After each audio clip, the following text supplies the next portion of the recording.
Hey everyone, quick little announcement here from Fishing the DMV. Our Weekend Warrior Club membership on Patreon is nearly full. We only have two more spots still available. Once these spots are gone, they're gone. And I'll be closing down the club membership. All Patreon members will receive 5% off their orders to Jake's Bait and Tackle, 10% off their orders to Tiger Crankbaits, 10% off their orders to Catoctin Creek Rods. You'll also gain access to our private Facebook group community. You'll also be allowed to enter our 5 club membership tournaments only with guaranteed payouts. Members only content, ad-free, commercial-free episodes of the podcast, Patreon supporter giveaways, and so much more. And you get all of this for $6 a month, which is less than a pack of Cincos or a jackhammer chatterbait. And since we're under our 10 membership spot, I'm going to do something else. I'm going to give everyone a 10% off their membership if they sign up for the year.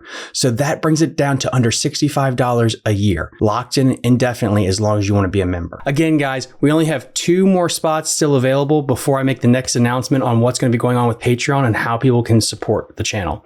Please, if you're interested and you want to lock in a really cheap rate, go check it out. Link in the episode's description down below. Thank you so much. You're listening to Fishing the DMV with your host, Thomas Ahrens. Fishing the DMV is brought to you by Jake's Bait and Tackle, located in Winchester, Virginia. If that doesn't get you jacked up, I don't know what will. Good evening, everybody. Welcome back to Fishing the DMV. I'm your host, Thomas Ahrens. Today, I have a guy that I'm going to say the announcement that he just broke some kind of record on the Upper Potomac, and you can basically in the comment section say that's wrong, but it is documented now in front of my eyes and the God Almighty. This man caught over 100 inches of smallmouth for your best 5, and he smoked everyone from the Susquehanna River system, from the Mid-Atlantic Kayak Association, and the Jackson, because you double dipped, dude, and somehow you got to a wedding in time. So great story today, Shane. Thank you so much for coming on. Thank you for having me, Thomas.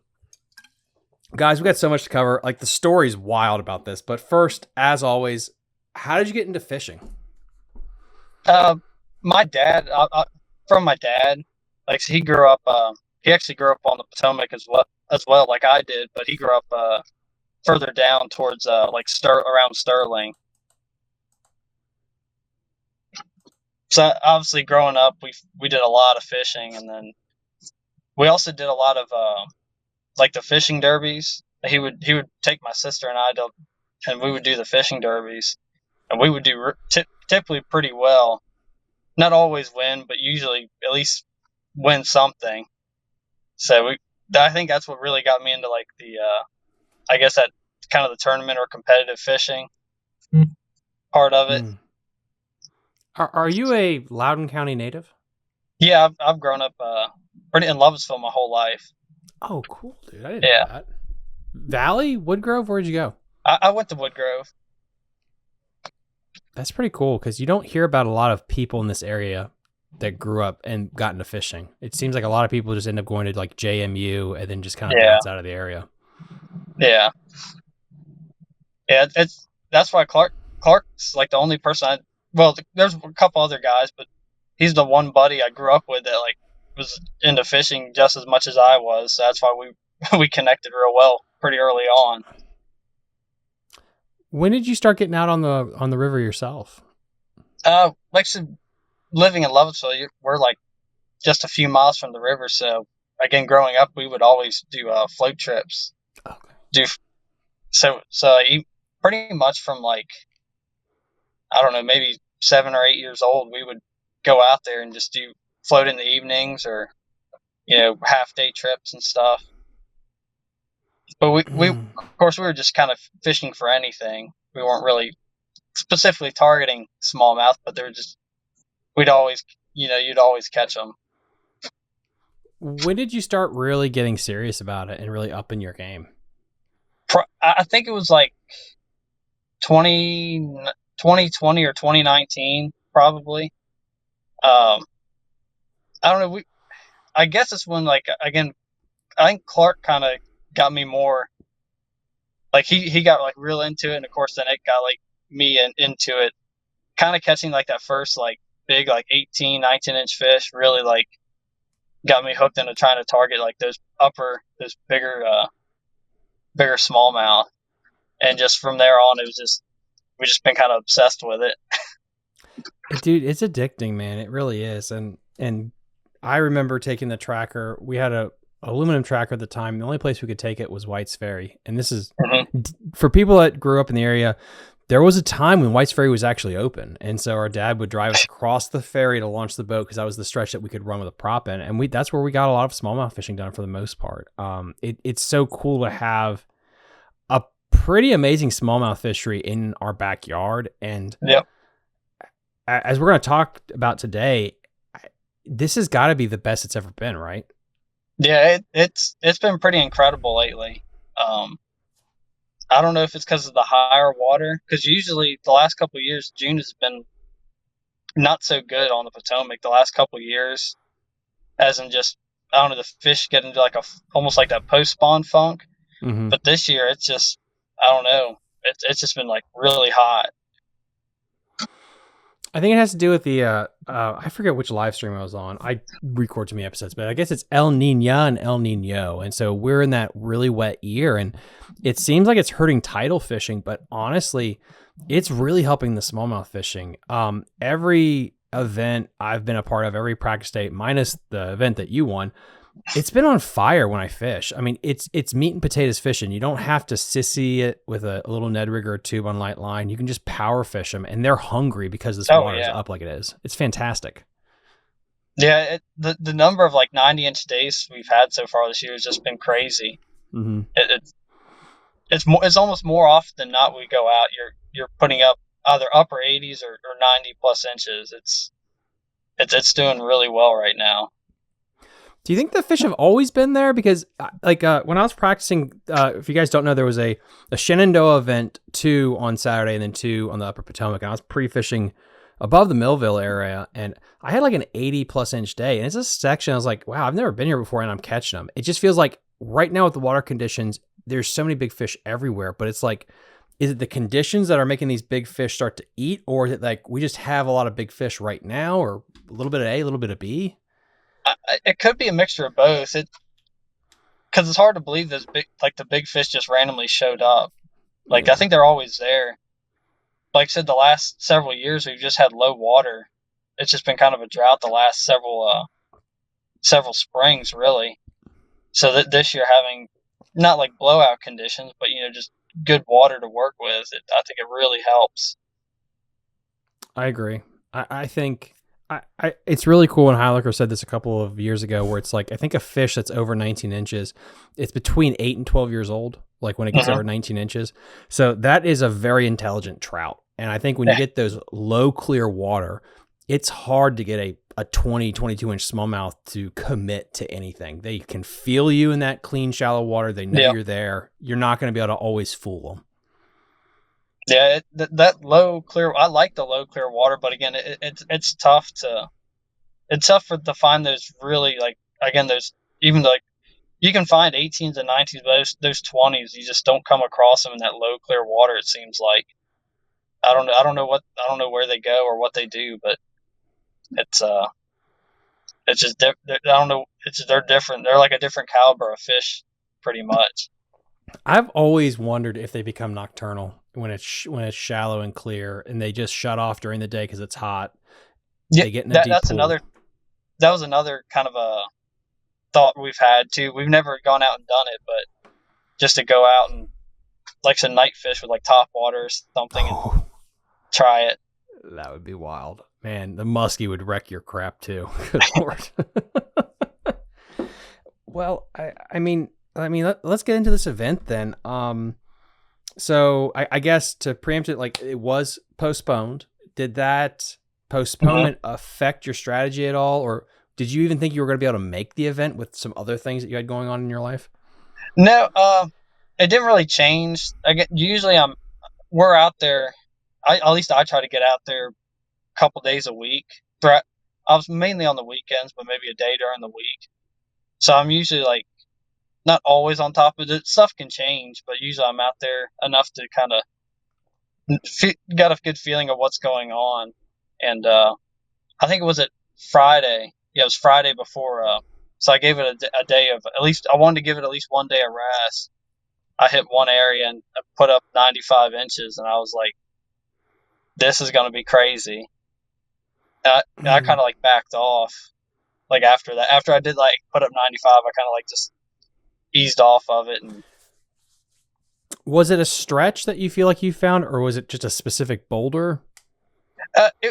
Most of the fish were in like a specific area. That like out of those, pretty much those 5 fish came out of just one general area, and they were actually I was catching them on bottom in practice, but then during the tournament, it was kind of it was a spinnerbait bite, and it was just it was a little different, which I don't mind. I hate fishing on bottom anyhow, so.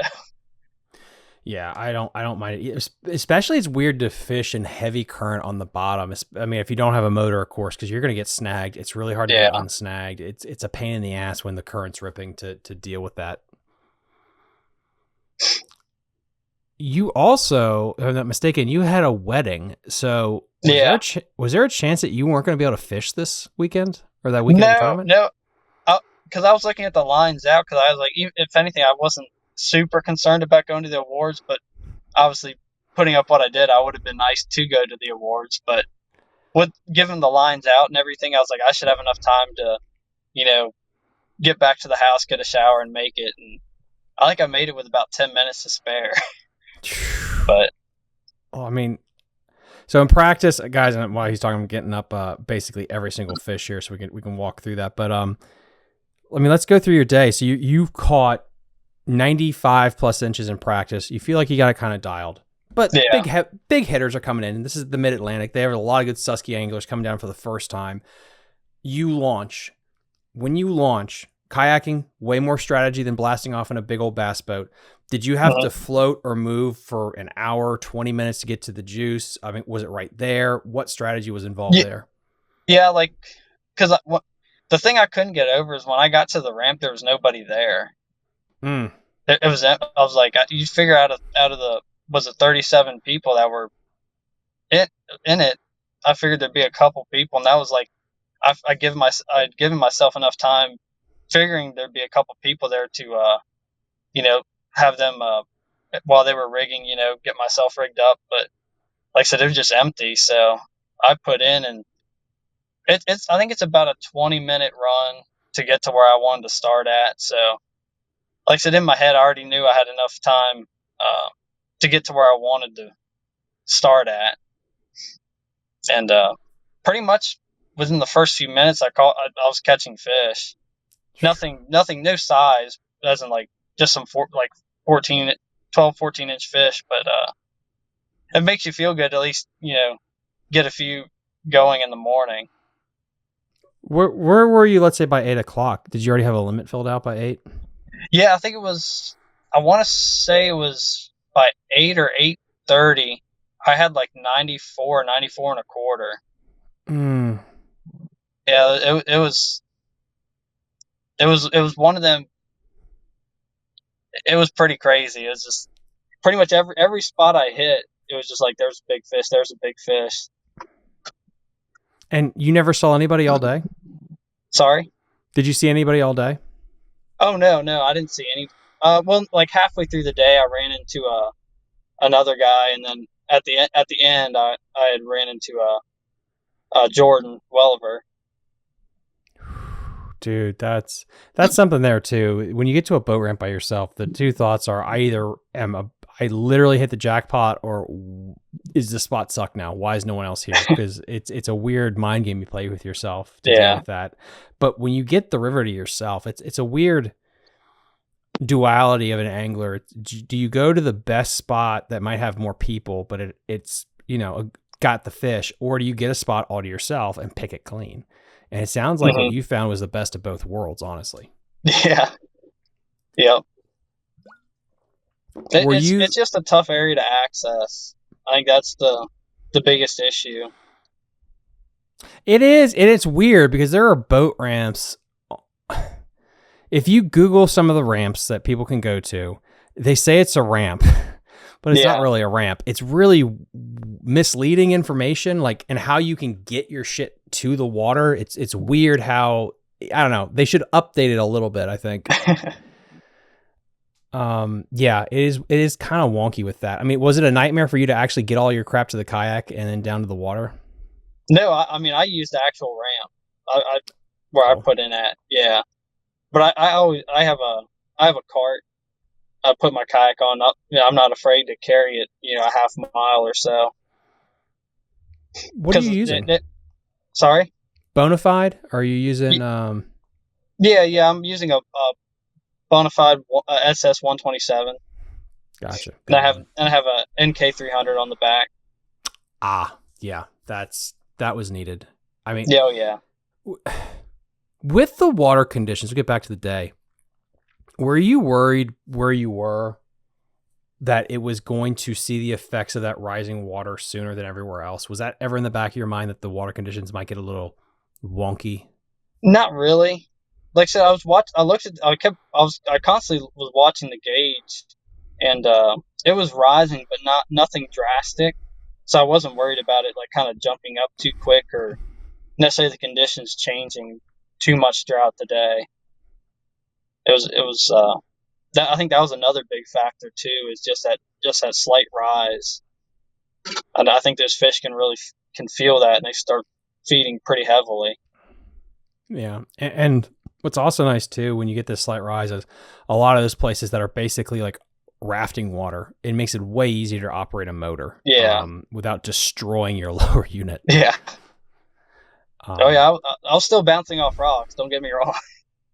I needed to get a clamp or something. I used duct tape on the Shenandoah to get my Torpedo up a little higher so it stayed higher, but I need to figure out some kind of better system to get it up and locked up a little higher so I don't just beat the crap out of it. And I got the little lighter one. I don't have your big dog like you have there. But it sounds like you have it balanced pretty good. Did you keep your tackle system light for this event? Yeah, I mean, I have a backpack where I've got it kind of a mixture of pretty much anything and everything I probably would need. But I only had 3 rods with me, and really only used 2 throughout the day. Kind of the one was more of a backup than actually for what I had it tied on for. So as the day continued, you're catching 90 plus inches. You're a real local to the area. What was going through your head? I mean, when you hit 90 inches, generally speaking, across the world, green fish, brown fish, don't matter. You're thinking that's payday. Usually when you get around 90, were you just, what was going through your head when you got 95 in the boat? Yeah, well, when I put the second 20 in, the 20 3/4 in, I looked and I saw that Charlie was a 92 something, and I was like, it's a couple inch lead, but it was so early in the morning. I was like, he's definitely going to find some upgrades. I was like, I definitely need to keep plugging away at him. And I think I caught one more in the area I was at that helped. And then I was like, kind of just hammered down on the motor and just ran several miles to get to the next area. And pretty much that area that I found during practice was just kind of dead. There was nothing. I didn't find, like, I was finding fish, but no sizable fish. There's just because I had in my head also, I knew how long it takes me to run, or I knew I had to be out of that area by like 9:30, 9:45 to make the run to get to the next area to give me enough time to fish what I had fished 2 days prior. And so from the boat ramp, are you going downstream then upstream, because the current was ripping, so that's also a time factor? No, I was essentially doing a float. I floated. I did a stretch. Yeah. Okay, that makes sense. Okay. Yeah. So yeah, it's a lot easier than time wise. If you have to put the pedal down and go downstream, that's pretty quick. The current working with you definitely helps. Yeah, my poor little 24 volt. Plus, I didn't know the motor was broken at the time, but it was screaming down at Point of Rocks because I was trying to go work up from Point of Rocks, and that was not going to end up happening that day. The current, man, was killer. Oh, yeah. Going down was not an issue. So I can see where you used it to your advantage there, where it's like, cool, I can hit spots downstream. I hammer down and boom, I can get down there pretty quick. Dude, you had it timed too. Holy shit. That's Oh yeah. impressive. Like I said, I do this section a lot. So Yeah. like, again, it's just, I just know it really well. So I know it's one thing when I first started getting into tournaments, I always that's one thing I learned, is that time management, is you need to like know how long it's going to take you to get to different spots. That way you're not, that way, you don't like cut yourself short or want to fish an area and you just don't have enough, you just don't have enough time. I always try to make sure I have enough time. Do you think this time of year helped also because the fish are so concentrated compared to like the summer, so to speak? Yeah. I think this, especially with the higher water, it kind of pushes them into a little more obvious areas. Mm-hmm. Into obviously those eddies. Summertime they can be almost anywhere in a low flow. They can be out in the middle, in some gentle current. They don't have to be like in an eddy. Yeah, and plus with like I felt like we had a late spawn this year. I could be wrong, and so you also have that to deal with, where fish are just, I feel like, in that post spawn. Mm-hmm. At least what I saw from the fish I was on, they were just getting out of that funk and trying to get into summertime stuff, which tells me if this tournament was even earlier by like a week or two, they would be even more concentrated in like post spawnish areas and not in full blown summer pattern kind of deal. I don't know. That's interesting to me. And then plus, guys, if you didn't know for this tournament, people are listening in, it was basically like 2 feet down from the Monocacy across. That's an out of bounds. You could go up 10 miles on the Monocacy. All Virginia tributaries were out. And I think that's about right. And then you could run up to Dam 5 if you wanted to do that for some reason. So a big section. I was a little interested at White's Ferry and all that stuff, because there's some juicy water down past the Monoc that was off, especially in the summertime. That there's some juice down there. But it was a big field. It was a big area for people to explore, which I think absorbed a lot of the anglers, because I didn't see as many in my practice and in my area as I thought I would, which was weird. And it sounds like you didn't see them either. So I don't know where the hell everyone went, honestly. Yeah, I don't know where people went. Yeah. I know a couple guys at least went out of Lander that I know of, but Landers was big, Brunswick was big, but again, it wasn't a lot. It seemed like everyone was pretty well distributed, which is pretty cool. I don't think it was ever crowded. It didn't seem like it was ever crowded from what I've heard. And I was worried about that. Like, is this going to be where everyone's going to be in some key obvious spots, and then the tournament's it's going to suffer? Because for guys that are new to kayak fishing, if you put 50 guys in a small area, you're going to separate fish, which is a problem. But it wasn't that at all. I don't think we talked about, let me pull this one up again. You caught a absolute monster in this tournament. You caught a 21.25 inch fish. Yeah. Has this one come up yet in the story, or is this a later catch? That one I caught at the end, pretty much at the end, in the last 30 minutes. Really? Yeah. Wow. Was this on your last spot or what? Pretty much. Out of that section where I've done put up 95 inches, it was kind of like the last portion of where of that general area, and I was just chucking a spinnerbait when the standings went off. Charlie had was it 99 and a quarter when the standings had gone off. You need like a 21 essentially to because I think I had 96 and a quarter at the time. Like the rod got slammed and the rod bowed up under the kayak, and I couldn't get the button to press on the bait caster to let line out. And finally I got it up. I thought that was the fish, but it was like a 24-inch catfish. I was like, you got to be kidding me. So How many catfish did you catch? I caught a shit ton. Throughout the day? Yeah. Oh, easily 60 fish. Oh my God. Yeah, there was a lot of fish. But maybe 5 casts later, after Clark said, he's like, you need a 21. Just all this slack got thrown into the line. I just reeled up as much as I could and set into it. And I was like, this is probably another catfish. And when I finally got it up next to the kayak, I saw all this bronze. I was like, oh my gosh. And then got the net underneath of it. And I was like, dude, this is the fish. And slammed it on the board real quick. I was like, it's 21. Did you know? Did you have a feeling then that something just happened? Yeah, well, it really didn't click until like after I put the fish. I knew it helped a lot. I think I had a 17 and a half, but it didn't really click till I actually like looked at Tourney X and it said I had 100 inches. I was like, I didn't realize I'd put up 100 inches.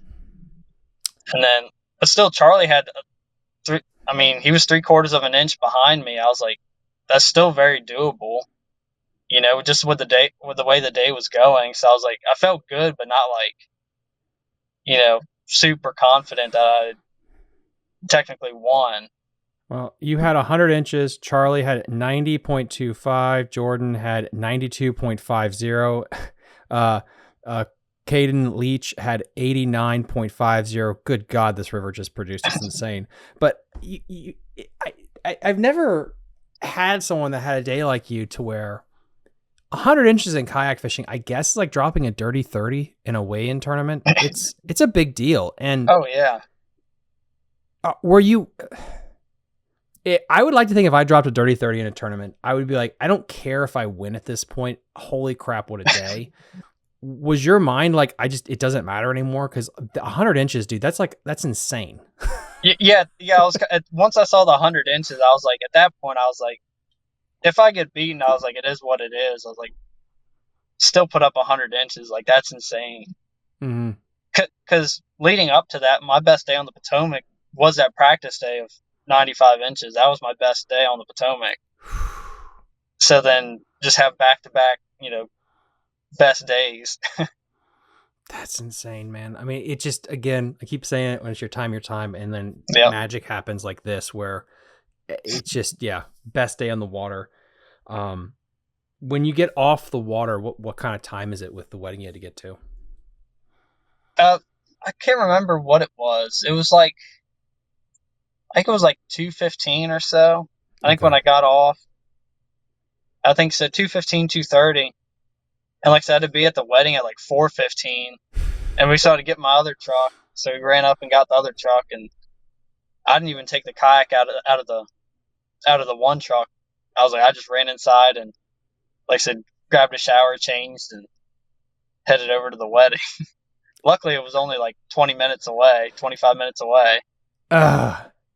Was Clark your bus driver for the day? No, my dad was actually. Your dad was? He picked me up, yeah. Oh my gosh, dude. That is freaking wild, man. I mean, to go, like I thought possibly when I heard the rumor that you went to a wedding, it's like, oh my God, so he fished a half day and got 100 inches? That's badass. But okay, so you did get to fish the whole day. Okay, yeah, gotcha. I did, yeah. Whew, dude, I mean, there, guys, for that part, there you have it. I mean, 100 inches, and I'm just going to go over these fish right now. 18.75, 19, 20.25, 20.75, 21.25. My God, 100 inches. On the Upper Potomac, this is not the Susquehanna or Pennsylvania River. This is in the backyard of Northern Virginia, Washington, D.C., right here. Gauny weight. And this is the best day of smallmouth fishing I've seen so far, especially for a kayak tournament. Did you feel like you left anything on the table? Did you miss any big ones at all throughout the day? No, I had a couple like good fish that like smacked the spinnerbait, but aside from that, I didn't nothing I ever like saw where I was like, oh, that would have helped. Pretty much every big fish that I hooked, I got it. I had one fish that was probably like 18 inches early in the morning. I didn't put the net under my seat. I had it just kind of like locked under my leg. And when I hit the throttle, I hit it too far. And when the water caught the net, it kind of pulled it down, and the fish swam out. So I grabbed the rod to fight the fish again to get it back in the net, and it had come unhooked in the net, and of course it just swam out.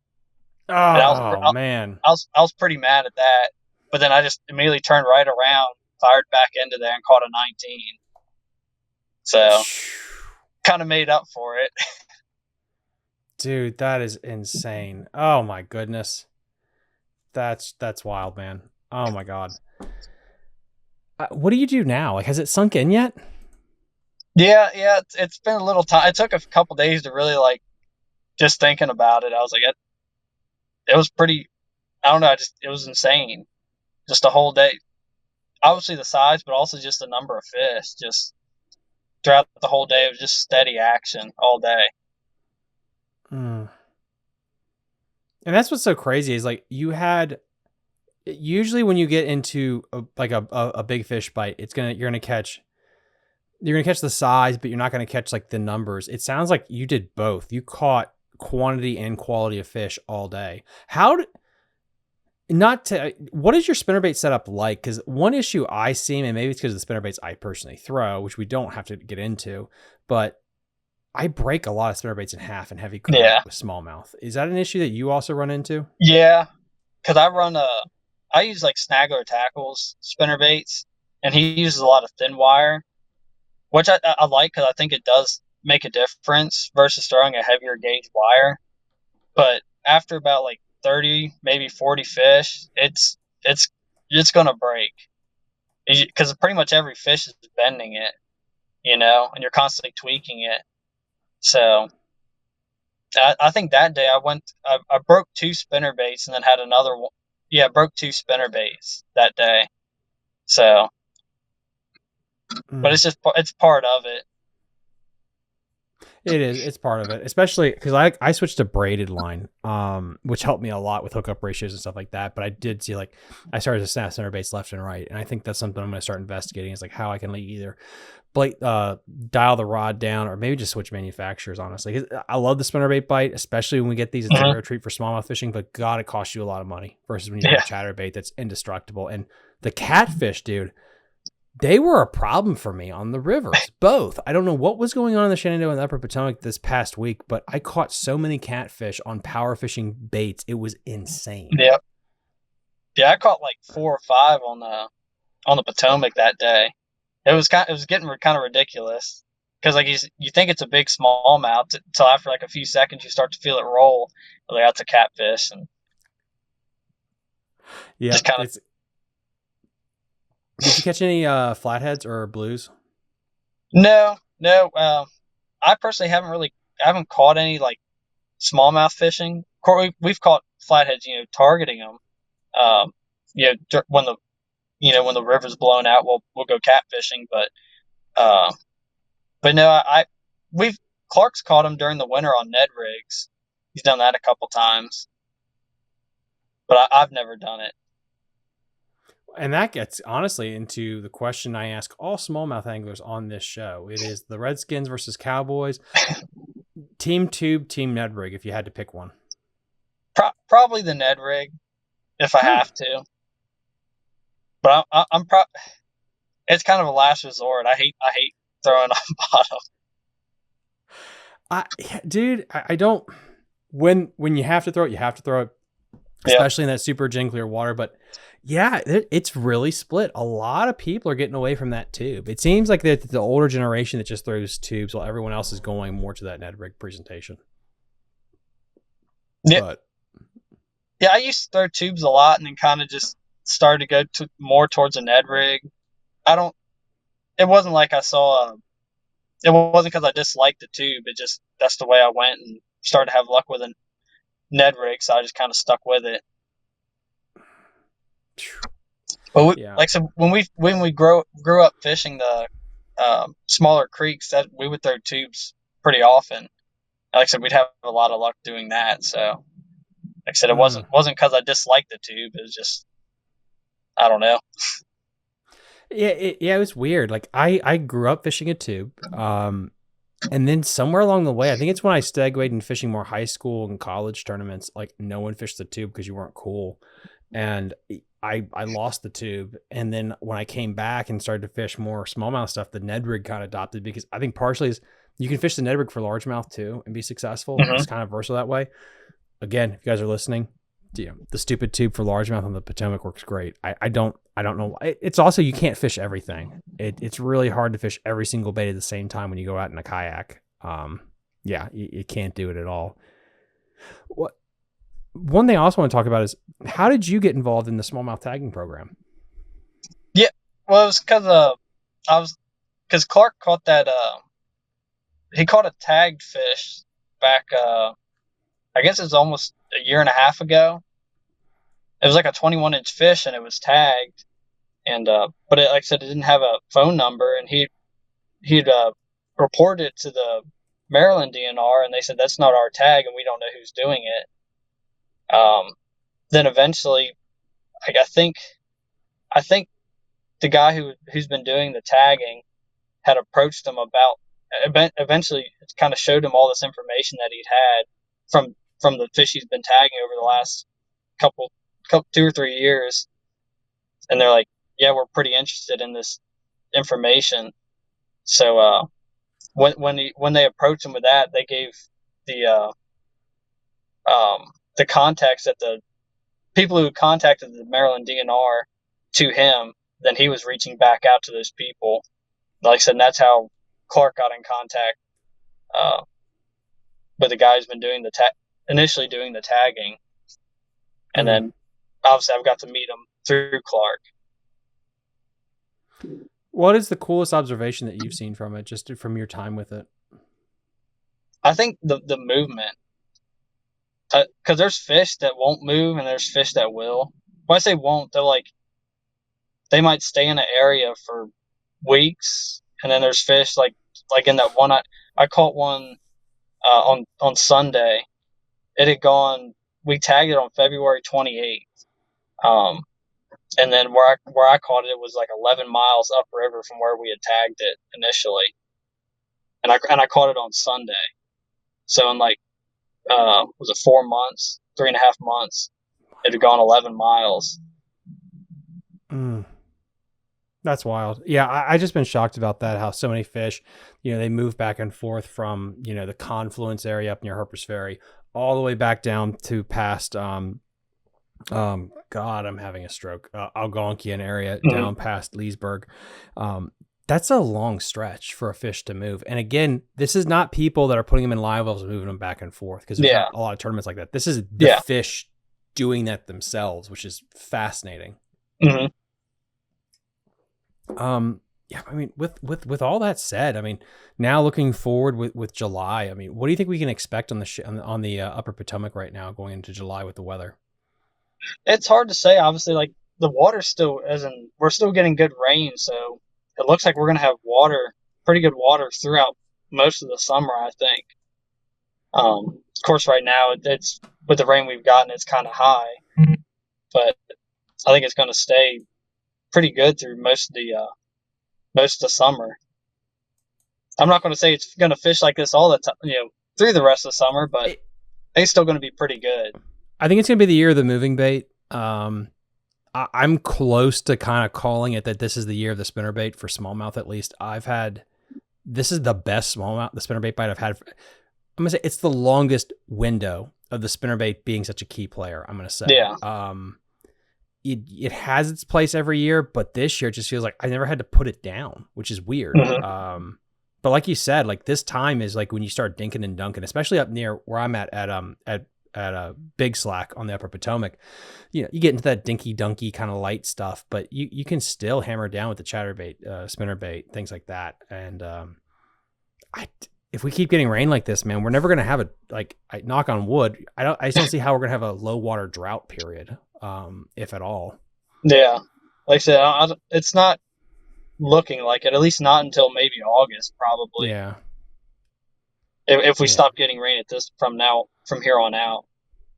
Yeah, which I don't think that's going to happen. That's not going to happen. So enjoy this, guys. If you're out fishing, this is meat and potatoes fishing on all the rivers around here. The tidal fishing might not be great, but this will probably be the best time to catch a PR smallmouth in our rivers, whether it's the Upper Potomac, the Monocacy, Shenandoah, whatever. It's just the big ones are going to feed, and it's not too hard to trick those smarter fish.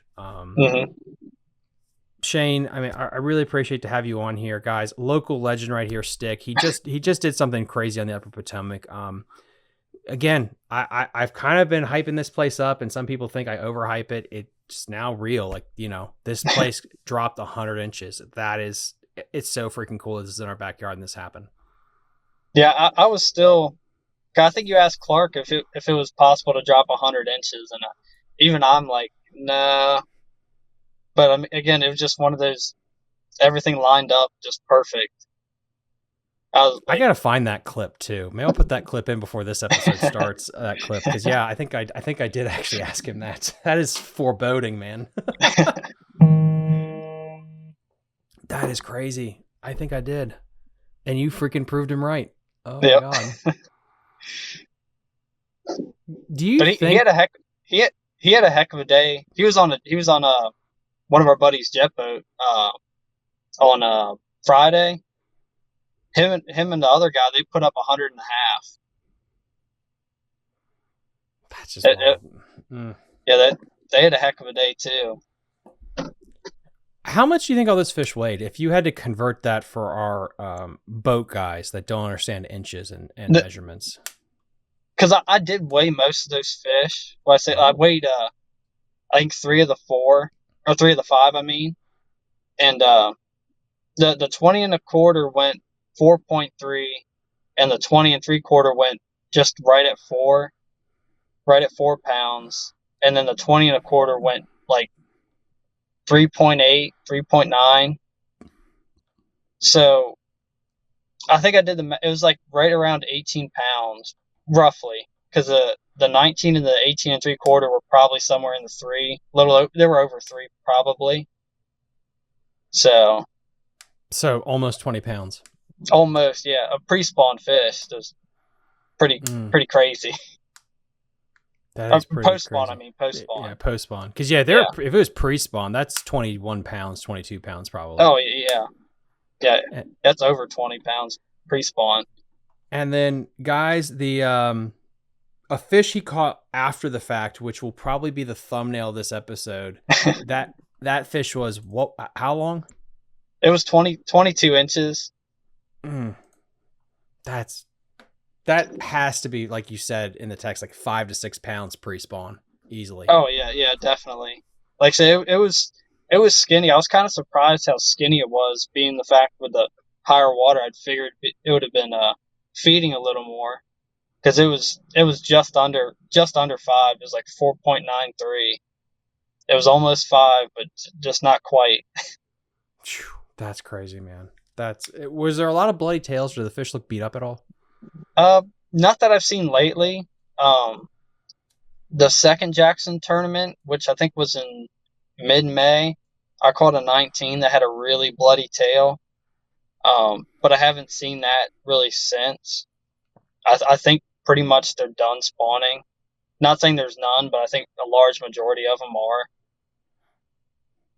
I think so too. I think a lot of them are done spawning. I think there's probably one partial wave left. Hallaker talked about this, which is fascinating, about river smallmouth. They'll stagger their spawns, so they don't all spawn at the same time. And for apparently he thinks it's because of flooding purposes. If they stagger the spawn through nature, it guarantees some kind of fish survive spawning, which is interesting, because I still saw. I'll give away some juice for the Shenandoah tournament. I still found some beds before the water got up last week. I found smallmouth on beds on the main stem. That has to be nature being like, listen, there's a lot of flooding. We're going to hold some back, which is wild if that's actually true, hypothesis-wise. Really interesting. But it makes sense. It does. Yeah. What do you got coming up this summer? I'm going to try. I was trying to fish a little more local this year, because last year I was fishing with a smallie chaser, and I was kind of running all over the state of Virginia, running down to the New River and the James and everything. It was a lot of fun, but it was a lot just of the travel aspect of it.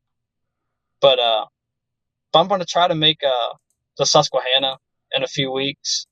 Try to get up there, fish that probably the native and then the MAKBF event. Try to get up there. I gotta fish more up there. I really do. That's a really cool fishery. Yeah, we go up there quite a bit. Clark and I do, and it's a lot of fun. It's a really good fishery. Dude, I mean, I can't thank you enough for coming on and talking to us and kind of giving us a fishing report on the Upper Potomac going into July here. Yeah, is there anything that I can promote for you here, or anyone you can give a shout out to? Yeah, I I don't run it, but one of our buddies does. We have like Instagram. It's T-Town Fishing Team, and like I said, my one buddy runs it. Clark and I normally just send him pictures, and he, puts them together and posts stuff on there. So we started doing that, I think, a year or so ago, a couple of years ago. So, but yeah, that's the only real like social media type thing we have. And what do you do for a living? I do landscaping. I have my own like mowing and mulching business. Okay, well, let's promote the shit out of that too. Then, well, how do people get in contact with you if they want to be involved in that? They can. I guess they can reach out to me through Facebook. You can just look me up at Shane Crawford. And you can just send me a direct Facebook message. That's probably the easiest way to get a hold of me. I'm trying to find that there. Okay, cool, guys. So I got it right here. So I'm going to put that link in the episode description to his landscaping information if you'd like to get some help there, and also to the Instagram down below so we can support some of our local content creators.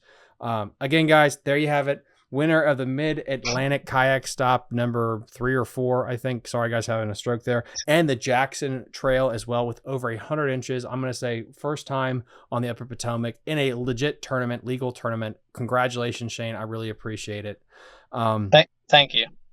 No, dude, I'm just really cool that we had a local guy came out here and just showed this place out. And as always, guys, if you have a question for us, link in the episode description, you can get a hold of us. You can talk to us about it. Please, like, subscribe to the channel. It really helps us out in the algorithm. And we will see you guys. Oh, and also Patreon. Go check us out on Patreon, as you guys know.